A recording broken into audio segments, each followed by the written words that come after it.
Inner engineering खंड 2 क्रिया का मार्ग। बुनियादी तौर पर क्रिया का मतलब है आंतरिक कार्य। आंतरिक कार्य उसे कहते हैं जिसमें शरीर या मन या ऊर्जा के भौतिक आयाम शामिल नहीं होते। जैसा कि हमने पहले स्थापित किया है, शरीर और मन आपके हैं लेकिन फिर भी आपसे बाहर हैं। आपने इन दोनों को बाहर से इकट्ठा किया है। शरीर भोजन का संग्रह है और मन विचारों का। यहाँ तक कि आपके ऊर्जा शरीर पर अंकित छाप 5 इंद्रियों से प्राप्त जानकारी का संग्रह है। जब आप में अपनी ऊर्जा के अभौतिक पहलू से कार्य करने की योग्यता आ जाती है, तब वह कार्य क्रिया कहलाता है। यह सब थोड़ा गूढ़ लग सकता है, लेकिन अगर आपको किसी ऐसे व्यक्ति से दीक्षा मिलती है जिसे ऊर्जा के क्षेत्र में दक्षता प्राप्त है, तो आपके लिए क्रिया का अभ्यास करना संभव होगा। अगर आपके क्रियाकलाप बाहरी अभिव्यक्ति पाते हैं जिसमें शरीर, मन और ऊर्जा का भौतिक आयाम शामिल है, तो वह कर्म होगा। लेकिन अगर आप भीतर की ओर मुड़कर भौतिक के सारे आयामों से परे कोई कार्य करते हैं, तो वह क्रिया होता है। कर्म आपको बांधने की प्रक्रिया है, क्रिया आपको मुक्त करने की प्रक्रिया है। योग का सबसे महत्वपूर्ण पहलू हमेशा ऊर्जा के भौतिक आयामों से परे कार्य करना होता है। भौतिकता के 4 आयामों में से आप शरीर के क्रियाकलापों के प्रति सबसे अधिक सचेतन हैं। मानसिक क्रियाकलापों के प्रति काफ़ी कम और ऊर्जा के प्रति न के बराबर।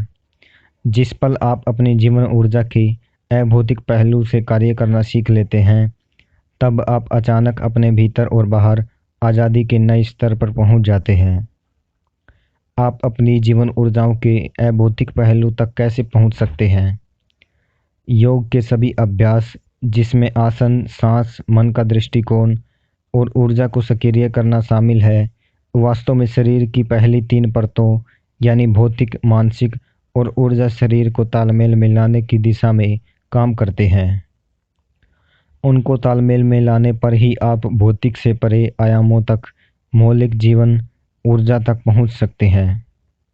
मैंने अनेक लोगों को देखा है जो एक साधारण सी क्रिया करना शुरू करते हैं और अचानक वे इतने रचनात्मक बन जाते हैं कि वे ऐसी चीज़ें हासिल करने में समर्थ हो जाते हैं जो उन्होंने अपने जीवन में संभव होने की भी कल्पना नहीं की थी।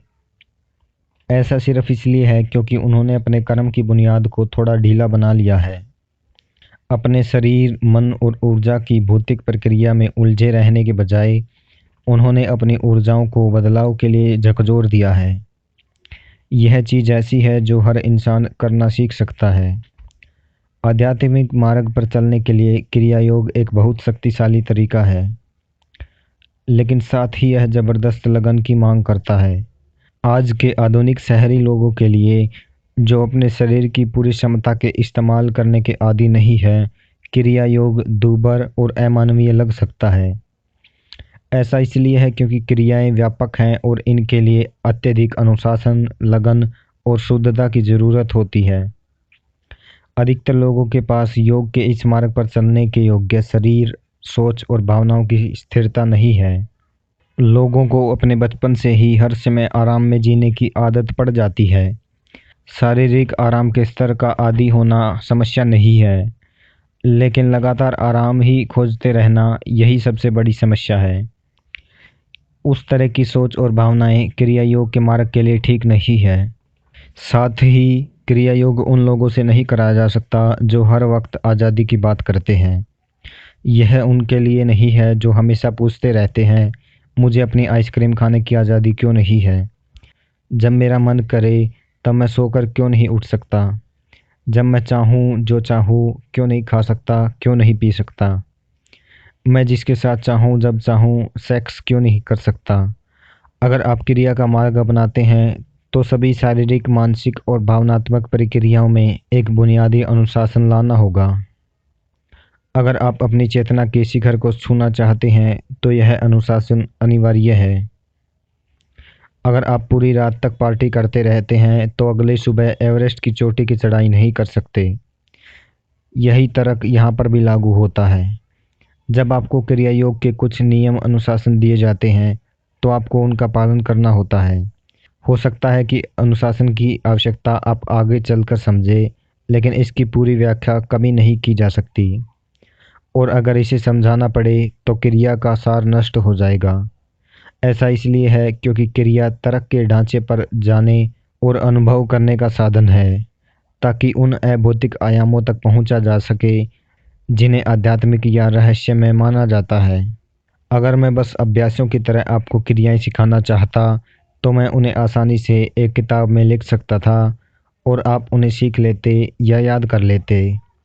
लेकिन क्रिया को एक जीवंत प्रक्रिया होने के लिए जो आपके सिस्टम में एक खास तरह से अंकित हो जाए, एक खास अनुशासन, लगन और ग्रहणशीलता की ज़रूरत होती है। जब आप बिल्कुल नए इलाके में चले जाते हैं और अगर आपको राह दिखाने वाले पर भरोसा नहीं, तो यात्रा अनावश्यक रूप से लंबी और कठिन हो जाती है। आमतौर पर क्रिया के मार्ग पर अधिकतर गुरु शिष्यों को इंतजार कराते हैं।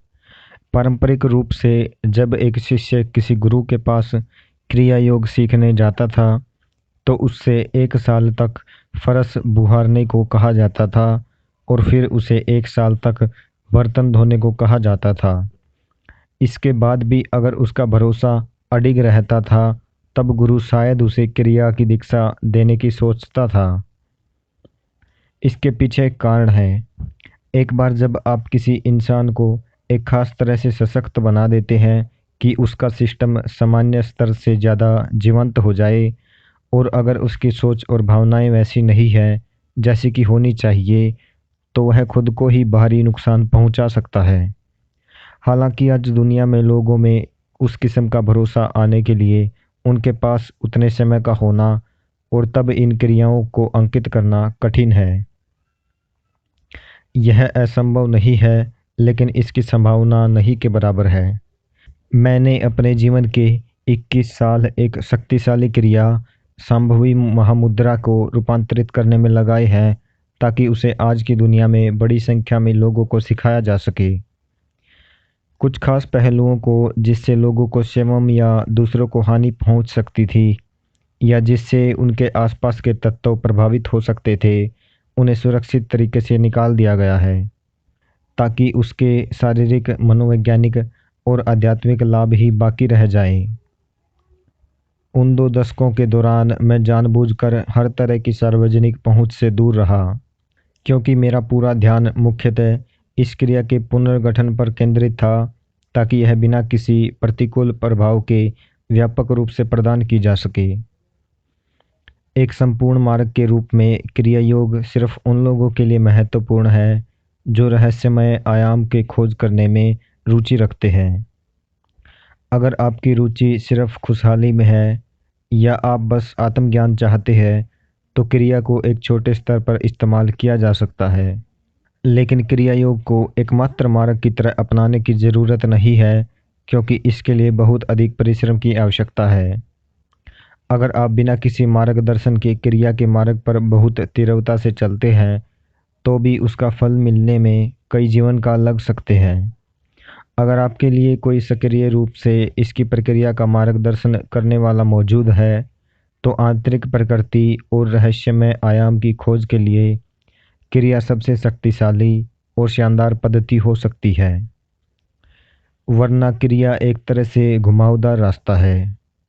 इस मार्ग पर आप बस खुशहाली, आनंद या आत्मबोध ही प्राप्त नहीं करना चाहते, बल्कि जीवन बनाने की प्रक्रिया को भी जानना चाहते हैं।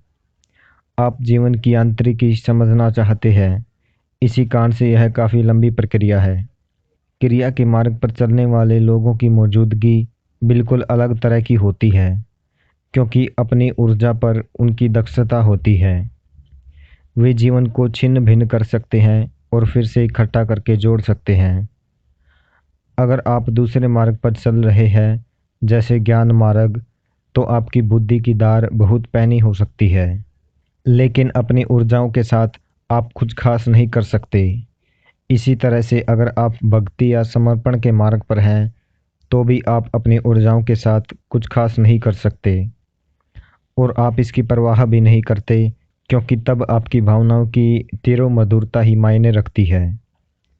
आप बस उसमें विसर्जित हो जाना चाहते हैं जिसके प्रति आपकी भक्ति है।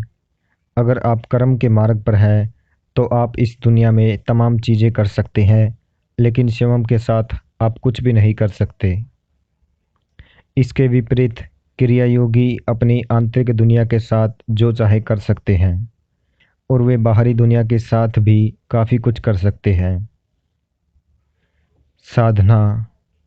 असल में हर व्यक्ति के कर्मों की संरचना एक चक्रीय तरीके से काम करती है। अगर आप बारीकी से गौर करें तो पाएंगे कि दिन भर में वही चक्र बार बार हो रहे हैं। अगर आप बहुत ध्यान देने वाले व्यक्ति हैं तो आप देखेंगे कि हर 40 मिनट में आप एक शारीरिक चक्कर से गुजरते हैं। एक बार जब आपको इसका एहसास हो जाता है तब ज़रूरी एकाग्रता और जागरूकता के साथ आप उस चक्कर पर सवार हो सकते हैं और उन चक्रों द्वारा निर्धारित सीमाओं से परे जाने की तरफ बढ़ सकते हैं। इसलिए हर 40 मिनट पर जीवन आपको एक अवसर प्रदान करता है, जागरूक बनने का अवसर।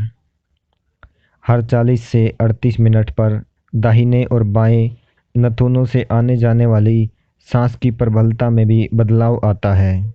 आपकी सांस कुछ देर के लिए दाहिने नथुने में प्रबल रहती है और फिर बाहिने नथुने में।